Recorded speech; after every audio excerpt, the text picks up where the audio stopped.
All right.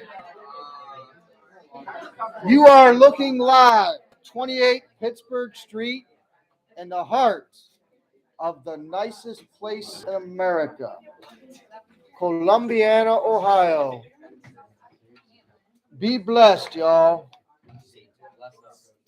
The election of 1960. Elise says we got up to the point where we said that Kennedy was the youngest ever to be elected. He wasn't the youngest president ever. Who's that go to? Yes, Teddy Roosevelt. Because Teddy became president after whose assassination? Yes, McKinley's. So JFK was the youngest ever elected because, of course, when Teddy gets reelected or elected for his second term, he is older than 43. And we did not watch the video yet, right? This is the video explaining what we just wrote, these notes on the election of 1960. We did? Did you see the video that talked about, that showed you Nixon and Kennedy on TV? We saw that? Okay. All right. That's good. That saves time. A stitch in time saves 9. You ever hear that one? You heard that one before? A stitch in time saves 9. I don't have time to explain it. We got to get moving. I'm so happy that I can keep going. All right. Presidencies. This is not a written thing. This is just kind of something that's become like, hey, one of the ways a president looks at his first term, and another way that we kind of evaluate a president early on is we look at, for whatever reason, they pick this first 100 days. The first 100 days of a presidency takes you through April, basically. So what does the president accomplish in his quote-unquote first 100 days? You'll hear people talk about this with every new president. And of course, our current president set out to accomplish a lot of things in the first 100 days from January 20th through April of 2021. Unfortunately, it was basically undo everything that the previous guy had done in those 4 years.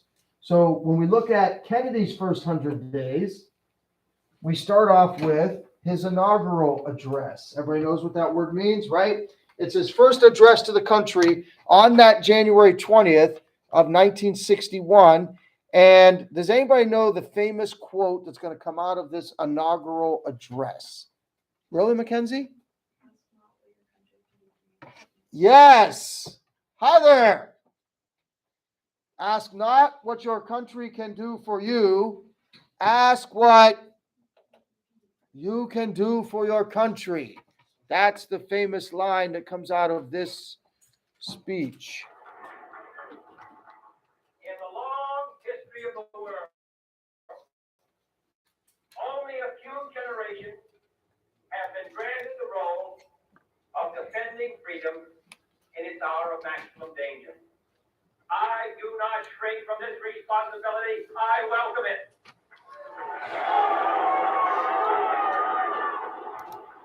I don't believe that any of us would exchange places with any other people or any other generation. The energy, the faith, the devotion which we bring to this endeavor will light our country and all who serve it. And the glow from that fire can truly light the world. And so, my fellow Americans, ask not what your country can do for you, ask what you can do for your country.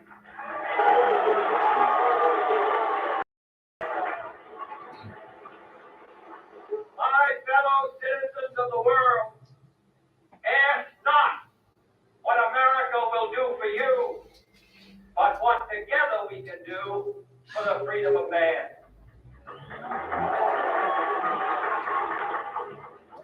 Finally, whether you are citizens of America or citizens of the world, ask of of us here the same high standard of strength and sacrifice which we ask of you. With a good conscience, our only sure reward, with history the final judge of our deeds, let us go forth to lead the land we love, asking his blessing and his help, but knowing that here on earth, God's work must truly be our own. Hooray, hooray. Doesn't that sound like a guy you'd be like, hey, yeah, he's an inspirational speaker. Any questions, comments?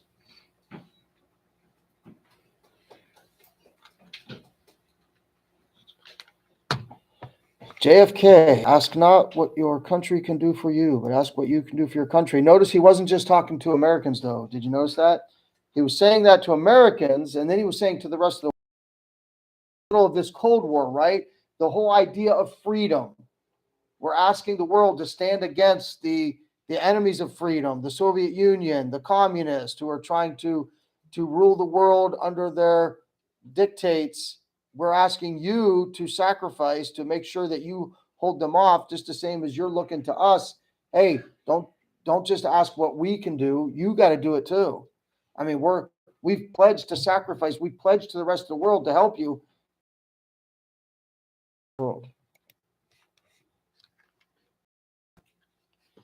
The first 100 days continue.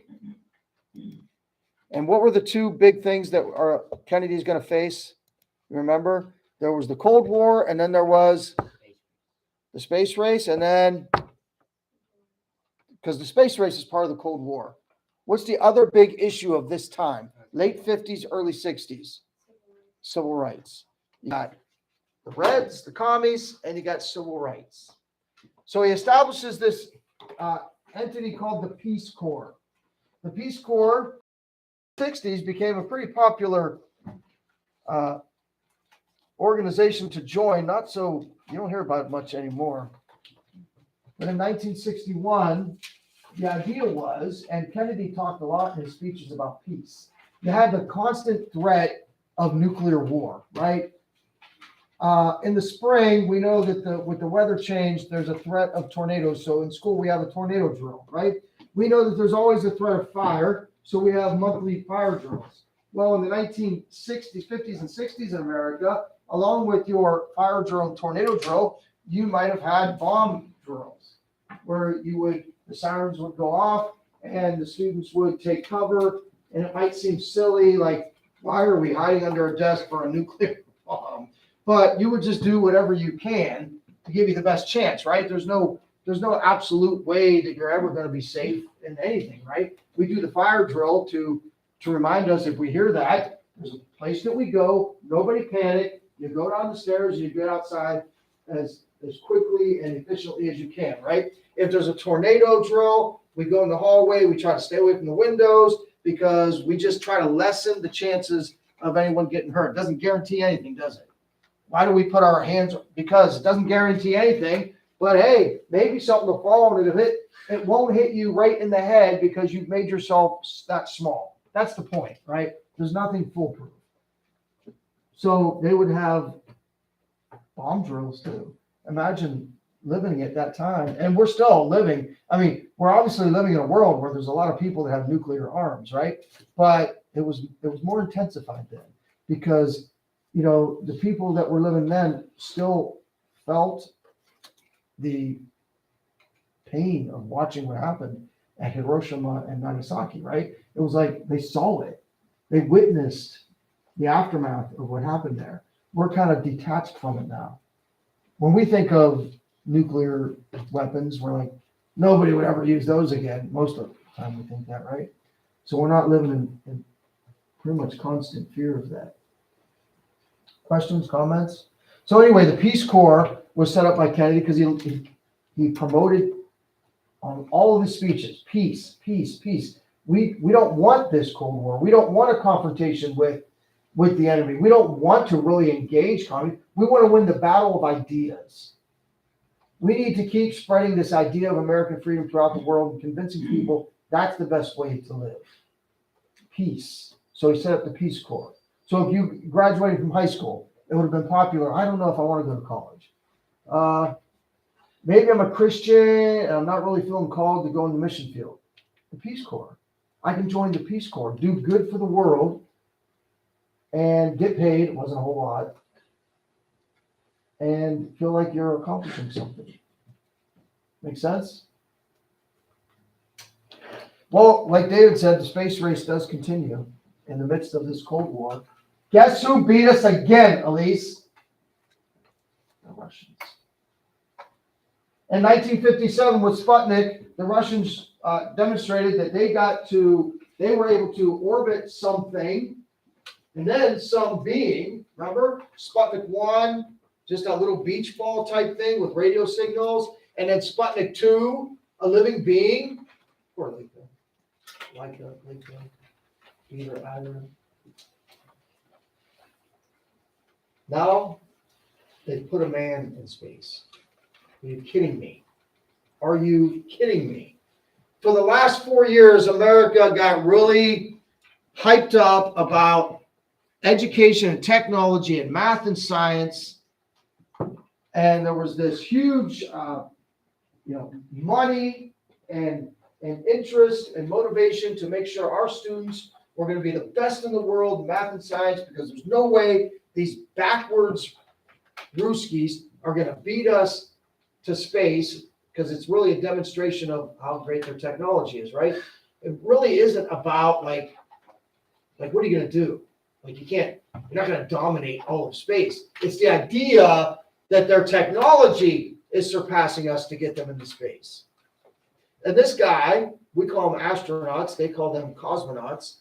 This guy, Yuri Gagarin, not only goes into space, he orbits the Earth. I got that with an asterisk next to it because the next note you're going to write, and by the way, notice the date, April 12th, 1961, because there's a race. America's trying to do this too. And they beat us again. 3 weeks later, we demonstrate, hey, we can put a man in space too. So we were close, weren't we, Caleb? But they beat us. And what about Alan Shepard? Alan Shepard went into space, but he came right back. He did not orbit the Earth. So not only did they beat us with Yuri Gagarin going into space and orbiting the Earth, Alan Shepard was like, hey, we could do that too, but we weren't quite ready, were we? It's almost as if think with me here, April 12th to May 5th, it's almost as if they did that and we could do it too, but we weren't quite there yet. We weren't in a place where we can launch someone in space and have them orbit the Earth. Make sense? But we had to show as quickly as we could. We had to show the world. By the way, why do we have to show the world? Because you have all the countries of the world, almost 200 of them, like, hey, who do I align myself with here? You got these two great superpowers. I mean, we're not just competing against Russia. We're competing against the idea that communism was one day going to rule the world. And if Russia is able to convince all of these other developing countries to voluntarily go along with their way of life, that's catastrophic to all of humanity, right? So this is very important that we win this space race. It's not just like some superficial, like, hey, I'm bigger than you, faster than you. No, it's for the sake of the entire world and for the sake of freedom that we have to win this race. So we put a man in space, but he doesn't orbit. And that leads to another famous speech by JFK. And what does he pledge in this speech? You probably heard of it. What does he say way back in May of 1961? So this is just outside his first 100 days. Close enough. Because the first 100 days is just kind of an arbitrary thing. We say, hey, what have you accomplished at the first part of your presidency? So it's just outside that window of 100 days. But he makes this speech, and what does he pledge? Anybody? Yeah. That U.S. will make it to move by 1960. By the end of this decade, the 1960s, we're going to put a man on the moon. Wow. Take that, Russia. Now, do you think Russia's going to try to do the same? Right? It's this constant battle. Okay, so you beat us by putting something in space. You beat us by putting a living being in space. You beat us by having a man orbit the Earth. Well, we're going to get the ultimate this year. By the end of this decade, we are going to so focus on this mission to show the world that we can do better at math and science and development of technology in the world. We're going to actually put a man on the moon. Now, the moon's not 93 million miles away, but how far away is it? Anybody got an idea? The sun's 93 million, right, Caleb? Remember that? How far is the moon? Surely you've learned this. Not that you would memorize that like you memorized the sun. Anybody got an idea? Is the moon always the same distance? You've been taught in science like perigee, apogee. Have you heard those words mean anything to you? No? Yeah? Sometimes, it's not a perfect circle. It's an elliptical orbit. So it's about, on average, 240,000 miles away. So Kennedy, when we couldn't even get a guy to orbit the Earth yet, we could just shoot someone up into space and say, hey, we sent someone up and brought him back down. He's saying that within 8 years, we're going to actually send a person to the moon. And by the way, would it be good to send them to the moon? That's it. It has to be a round trip, doesn't it?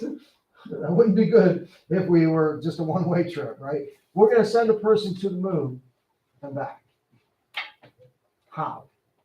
What technology is it going to take to do that? In his speech, you'll hear him say, we're going to use things that we don't even know we have yet.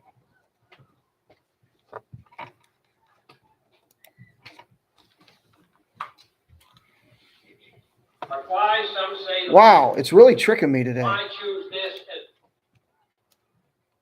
No commercials, which is good.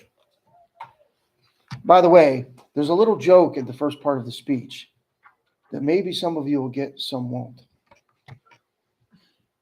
say the moon? Why choose this as our goal? And they may well ask, why climb the highest mountain? Why 35 years ago, fly the Atlantic? Why does Rice play Texas? We choose to go to the moon. We choose to go to the moon. You didn't catch his little joke? What did he say? Anyway, he's starting his speech and he's saying, some people are asking, why are we making this lofty goal? Why am I going to stand here in 1961 and tell the world, listen, if this doesn't happen, again, it's going to look bad, right? Why am I standing here telling the world that we're going to put a man on the moon? Why make so? And then he says, well, I don't know. Why do we climb the highest mountain? Why did Lindbergh fly across the Atlantic solo? Why do we do these things? Why does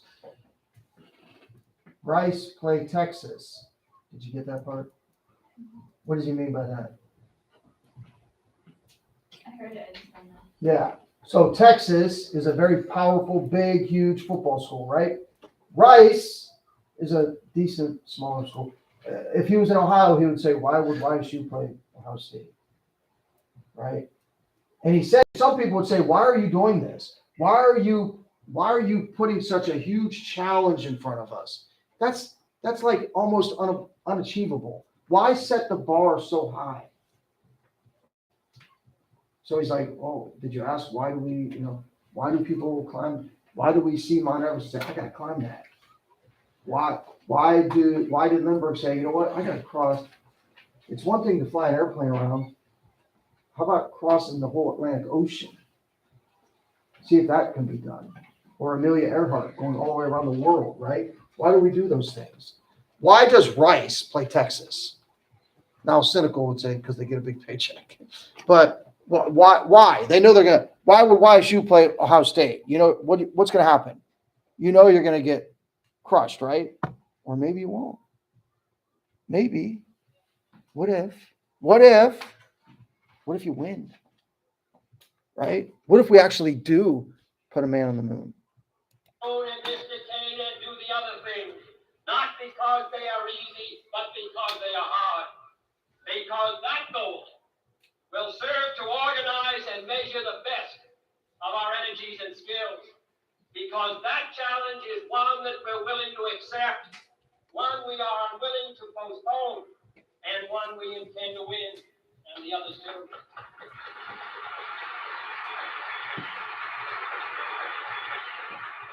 We shall send to the moon 240,000 miles away from the control station in Houston, a giant rocket more than 300 feet tall, the length of this football field, made of new metal alloys, some of which have not yet been invented, capable of standing heat and stresses several times more than have ever been experienced, fitted together with a precision better than the finest watch, carrying all the equipment needed for propulsion, guidance.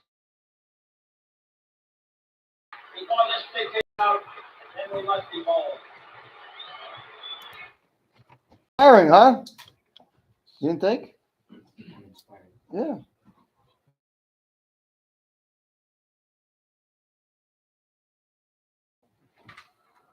I know technological boom in 2022, but believe me, it was a big deal then. Your classmate, Jonathan, says that his dad, they didn't have school that day. You can imagine, all around the country, school children would have been tuned in and nobody would have done regular school that day. This is like, we're putting a person on the moon. I just have this, I don't even know if it was the moon landing. There was all kinds of things going on, going into space, and it had to be the moon landing, I guess. I just remember sitting at my grandma's and seeing a TV and seeing space stuff on there. I was 3.5, so I don't even know if that's what it was. It had to be what it was. But it was a big deal for sure. Basically, the world stopped and watched that moon landing. You guys heard of John Gagarin goes into space and orbits the Earth? We finally were able to launch a man into space and orbit the Earth. And just for good measure, Glenn's going to orbit not once, not twice, but thrice. You know, there was such a word, did you? Did you? 3 times Glenn's going to orbit.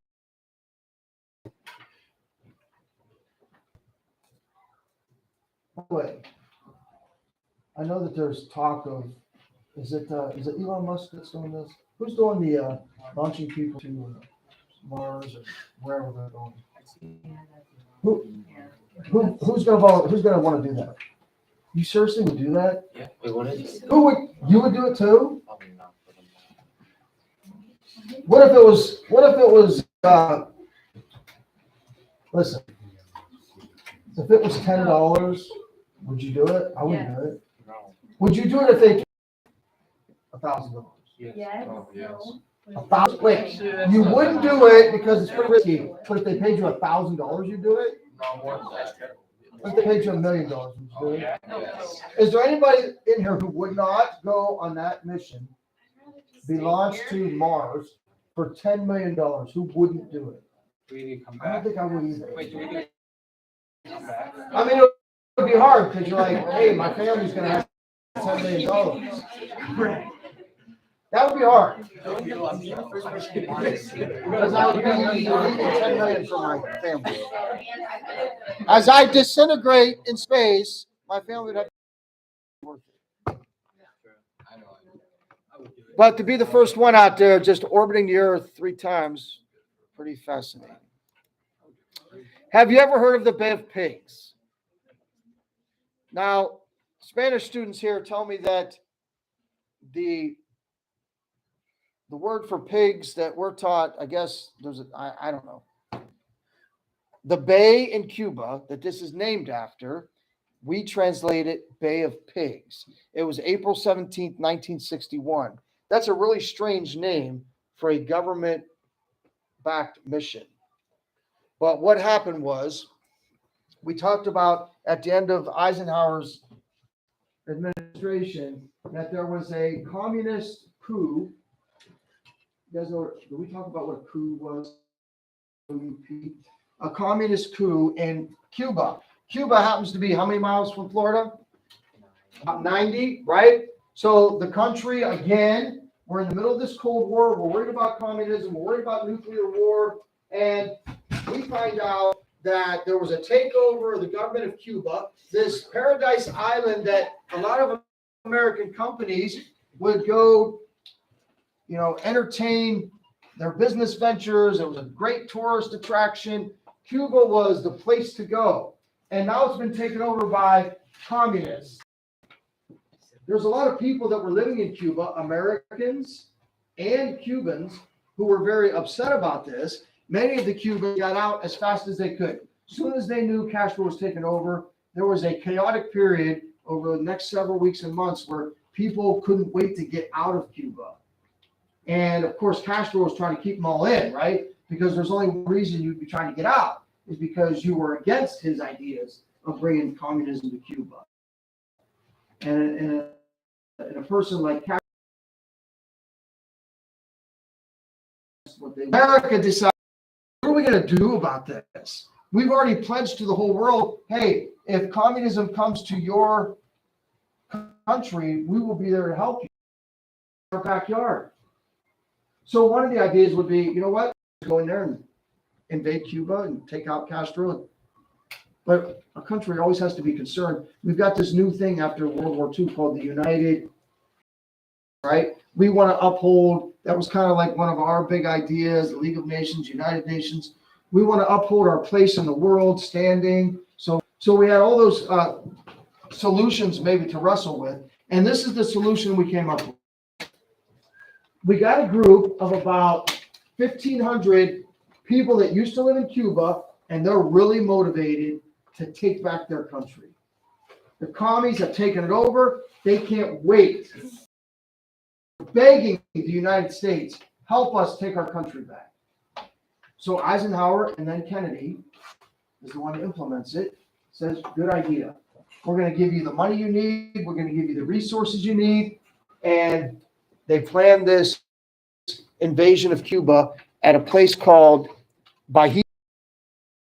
If you look at the map in Spanish, Bahia de Cochinos. I get the Bahia Bay, but they tell me pigs is something else, Carenas or something. Did you guys learn pigs is a different word? Cochinos? Do you know what what is it? Cerrados.